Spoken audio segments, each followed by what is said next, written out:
മദീനയിൽ നിന്നും പതിറ്റാണ്ടുകൾ കഴിഞ്ഞ് ഇസ്ലാമിന്റെ ഭരണസിരാ കേന്ദ്രം ബാഗ്ദാദിൽ എത്തി വർഷങ്ങൾ പിന്നിട്ട സമയം. മക്കയിലേക്ക് ബാഗ്ദാദ് വഴി പുറപ്പെട്ടവരെല്ലാം മരുഭൂമിയിൽ കാണാതാവുകയോ ആക്രമിക്കപ്പെടുകയോ ചെയ്തിരുന്നു. ദുഷ്കരമായിരുന്നു മക്കയിലേക്കുള്ള പാത.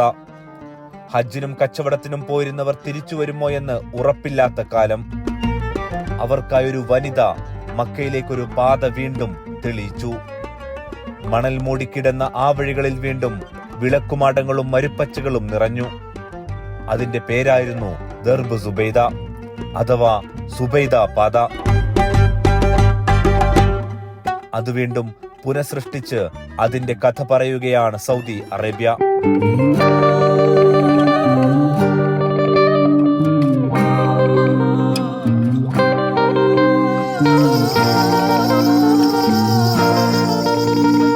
സുബൈദ പാതയിലെ സുപ്രധാനമായ സ്റ്റേഷനായിരുന്നു ഈ ഫായിദ്.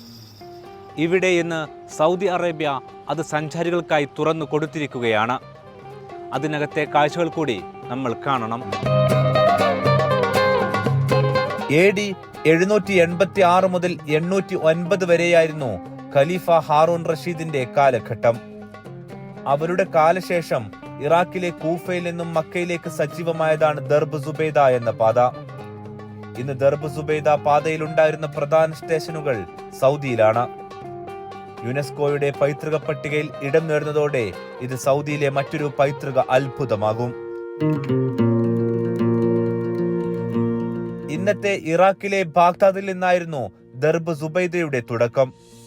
അവിടെ നിന്നും കൂഫ, അജഫ്, കാദിസിയ വഴി മുഖിയാത്ത്, തലബിയ, ഫായിദ്, സാമറ എന്നിവയിലൂടെ നെക്രയിൽ എത്തിച്ചേരുന്നു. അവിടെ നിന്ന് അക്കാഖിയ വഴി മദീനയിലേക്ക് മറ്റൊരു കൈവഴിയായി പോകുന്നു. മക്കയിലേക്കുള്ള പ്രധാന പാത മുഖൈത്ത്, ബിർഗിഫാരി, അൽ സലീല, ബിർക്ക് സബ്ദ എന്നിവ കടന്ന് മഹദ് സഹബിലെത്തുന്നു. പിന്നെ സഫീന, ഗാംറ എന്നിവ മുറിച്ചു കടന്ന് സാത്തൽ ഇർക്ക് എന്ന മീക്കാത്തിലും അവിടെ നിന്ന് ബുസ്താൻ വഴി മക്കയിലും എത്തുന്നു. ഈ പേരുകളൊന്നും സൗദിയിൽ ഇന്ന് അത്ര പ്രസിദ്ധമല്ല. മരുഭൂമിയുടെ ഇരമ്പത്തിനൊപ്പം എത്തിയ കാറ്റുകൾ അതെല്ലാം മറച്ചു കളഞ്ഞു. അവയാണ് സൗദി ഇന്ന് തെളിയിച്ചെടുത്തത്. സുബൈദ രാജ് നിർമ്മിച്ച പാതയുടെ കഥയിലേക്ക് പോകും മുമ്പ് അതിന്റെ വലിപ്പം അറിയണം. ഇന്നത്തെ ഇറാഖിലൂടെ വന്ന് സൗദി അറേബ്യയിലൂടെ കടന്ന് 1400 കിലോമീറ്ററിലധികം മക്കയിലേക്ക് നീണ്ടു കിടക്കുന്നതായിരുന്നു സുബൈദ പാതക്ക് മുന്നേയുണ്ടായിരുന്ന കൂഫി പാത. ഇത് ഇസ്ലാമിന് മുമ്പുള്ള കാലഘട്ടത്തിൽ പോലും മക്കയിലേക്കുള്ള പാതയായി ഉപയോഗിച്ചിരുന്നു. ഇറാഖിലെ നജഫ്, അൽ തലബിയ എന്നീ സ്ഥലങ്ങളിലൂടെ വന്ന ഈ പാത ഇന്നത്തെ സൗദിയിലെ ഹായിൽ ഭാഗത്തുള്ള ഫൈദ് പട്ടണത്തിലേക്ക് എത്തിച്ചേരും. ഇവിടെ നിന്നും ആ പാത പടിഞ്ഞാറ് മദീനയിലേക്കും തെക്ക് പടിഞ്ഞാറ് മക്കയിലേക്കും തിരിയുന്നു. ഹാറൂൻ അൽ റഷീദ്, ആ പേര് കേൾക്കാത്തവർ ഇസ്ലാമിക ലോകത്ത് കുറവായിരിക്കും. അദ്ദേഹത്തിന്റെ പത്നിയായിരുന്നു സുബൈദ ബിൻത് ജാഫർ. ആ പേരിൽ നിന്നും തുടങ്ങുകയാണ് ഈ പാതയുടെ കഥ. ഇന്നത്തെ സൗദിയിലെ ഹായിൽ ബുറൈദ ഹൈവേയിലാണ് ഫായിദ്. ഹായിലിൽ നിന്നും ഏതാണ്ട് 110 കിലോമീറ്റർ മാത്രം ദൂരം. പക്ഷേ അധികമാരും പുതുതായി തുറന്ന ഈ ഫായിദ് എക്സിബിഷൻ സെന്ററിലേക്കും കോട്ടയിലേക്കും എത്തിയിട്ടില്ല. അതിന്റെ ചരിത്രം അറിയാത്തത് തന്നെയാണ് പ്രധാനപ്പെട്ട കാരണം.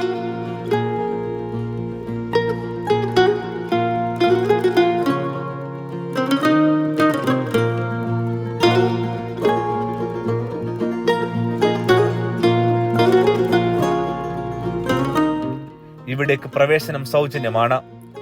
അത്യാധുനിക സംവിധാനത്തിൽ ഒരുക്കിയ വിസിറ്റർ സെന്ററിൽ ഫായിദിന്റെയും സുബൈദ പാതയുടെയും ചരിത്രം കൃത്യമായി പറയുന്നുണ്ട്. അറബിയിലും ഇംഗ്ലീഷിലും വിവർത്തകരും സൗജന്യമായി സേവനം നൽകുന്നു. പുറമെ ഫായിദിന്റെ കഥ പറയുന്ന മിനിറ്റുകൾ നീളുന്ന ചിത്രീകരണവും കാണാം.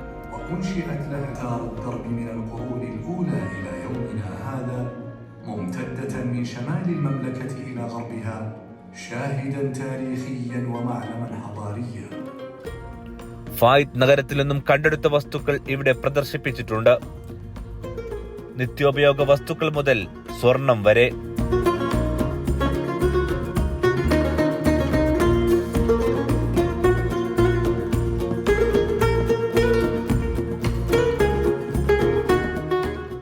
ഈ എക്സിബിഷൻ കഴിഞ്ഞാൽ തുറക്കുന്ന കവാടം ഒരു മൈതാനത്തിലേക്കാണ്.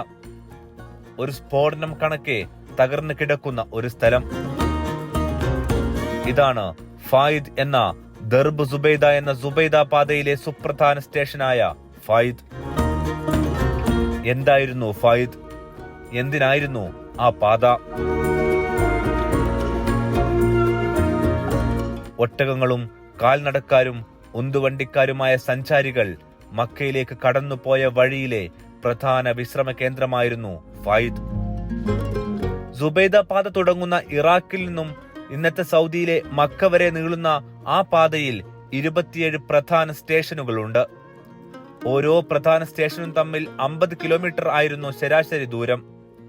ഈ 50 കിലോമീറ്റർ ദൂരത്തിനിടയിൽ 2 സബ് സ്റ്റേഷനുകൾ ഉണ്ടാകും. അങ്ങനെ ആകെ 58 സബ് സ്റ്റേഷനുകൾ. മുത്താശ എന്നാണ് വിശ്രമ കേന്ദ്രങ്ങൾക്കുള്ള വിളിപ്പേര്. അവിടെയും സഞ്ചാരികൾക്ക് വേണ്ടതെല്ലാം ഉണ്ടായിരുന്നു. അതെല്ലാം ഒരുക്കിയത് സുബൈദ രാജ്ഞിയാണ്.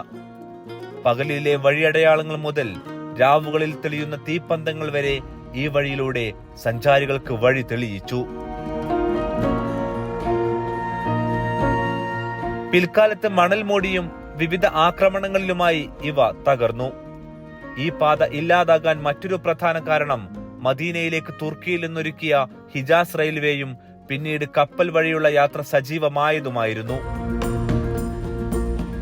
ബാഗ്ദാദ് ഇസ്ലാമിലേക്ക് കടക്കും മുമ്പ് മക്കയിലെയും മദീനയിലെയും തൈമയിലെയും അൽ ഉലായിലെയും കച്ചവട കേന്ദ്രങ്ങളിലേക്ക് ഈ പാത കടന്നുപോയിട്ടുണ്ട്.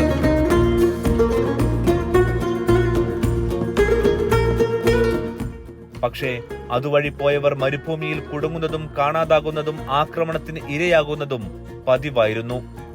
ഹിജ്റ 165 സുബൈദ ബിൻത് ജാഫർ അബ്ബാസി ഖലീഫ ഹാറൂൺ റഷീദിന്റെ ഭാര്യയാകുന്നത്. മതഭക്തയായിരുന്നു അവർ. ഭർത്താവുമൊത്ത് പല പ്രാവശ്യം ബാഗ്ദാദിൽ നിന്നും മക്ക വരെയുള്ള 900 മൈൽ ദൂരം ഒട്ടകപ്പുറത്ത് സഞ്ചരിച്ച് ഹജ്ജ് നിർവഹിച്ചിട്ടുണ്ട്. ഈ പാതയിൽ സഞ്ചാരികളും കച്ചവടക്കാരും ഹാജിമാരും അനുഭവിക്കുന്ന കഷ്ടത തിരിച്ചറിഞ്ഞാണ് കൂഫി പാത അവർ മക്ക വരെ നന്നാക്കിയെടുക്കുന്നത്. അങ്ങനെയാണ് കൂഫി പാതക്ക് പിൽക്കാലത്ത് ദർബ് സുബൈദ അഥവാ സുബൈദ പാത എന്ന പേര് വീഴുന്നതും. 1001 രാവുകൾ എന്ന കഥാശകലങ്ങൾ പിറക്കുന്നത് ഹാറൂൺ റഷീദിന്റെയും സുബൈദ രാജ്ഞിയുടെയും കാലത്താണ്. അത്രത്തോളമുണ്ട് അവരുടെ ശരിക്കുമുള്ള ജീവിതത്തിന്റെയും കഥ. സുഖൈന എന്നും ആമത്തൽ അസീസ് എന്നും പേരുണ്ടായിരുന്ന അവരെ സുബൈദ എന്ന് വിളിക്കുന്നത് വല്യുപ്പയാണ്. അബ്ബാസിദ് ഖലീഫയായിരുന്നു സുബൈദയുടെ ഉപ്പയും ഉപ്പാപ്പയും.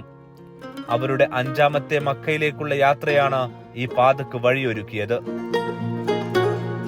സൗദിയിലെ മറ്റെല്ലാ പ്രദേശങ്ങളിലെയും പോലെ ഫായിദിലും ഒരു കാലത്ത് അഗ്നിപർവ്വത സ്ഫോടനങ്ങൾ സജീവമായിരുന്നു. അതിനാൽ ഇവിടെയുള്ള കോട്ട, കുളങ്ങൾ, കനാലുകൾ, വീടുകൾ, വിശ്രമ കേന്ദ്രങ്ങൾ എന്നിവയ്ക്കെല്ലാം ഉപയോഗിച്ചത് ലാവയുണങ്ങിയ കല്ലുകളാണ്.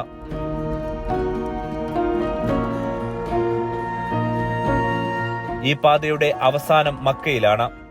അവിടെ ഐൻ സുബൈദ എന്ന പേരിൽ സുബൈദ രാജ്ഞി ഒരുക്കിയ കനാലും പ്രസിദ്ധമാണ്. ത്വായിഫിൽ നിന്നും വെള്ളം ഹാജിമാർക്കായി അവർ നീങ്ങുന്ന വഴികളിലൂടെ കനാൽ വഴി അറഫ വരെ എത്തിച്ചതായിരുന്നു ഐൻ സുബൈദ. വർഷം 831 ജൂലൈ 10 സുബൈദ രാജ്ഞി മരണപ്പെടുന്നത്. ബാഗ്ദാദിലെ അവരുടെ അന്ത്യവിശ്രമത്തിന് പിന്നാലെ ഈ വഴികളും മൂടിപ്പോയി. അവ തെളിയിച്ചെടുത്താണ് സൗദി ഈ പാതയിലെ ഓരോ വഴികളും കാഴ്ചക്കാർക്ക് മുമ്പിൽ വെക്കുന്നത്.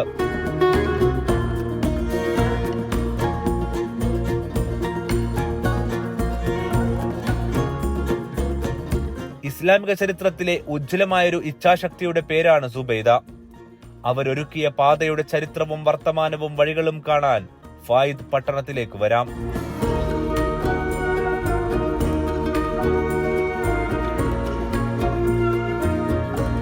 ഹൃദയപൂർവ്വം സ്വീകരിക്കാൻ അവിടെ ഹായിലിലെ സൗദി ജനത കാത്തിരിക്കുന്നുണ്ട്.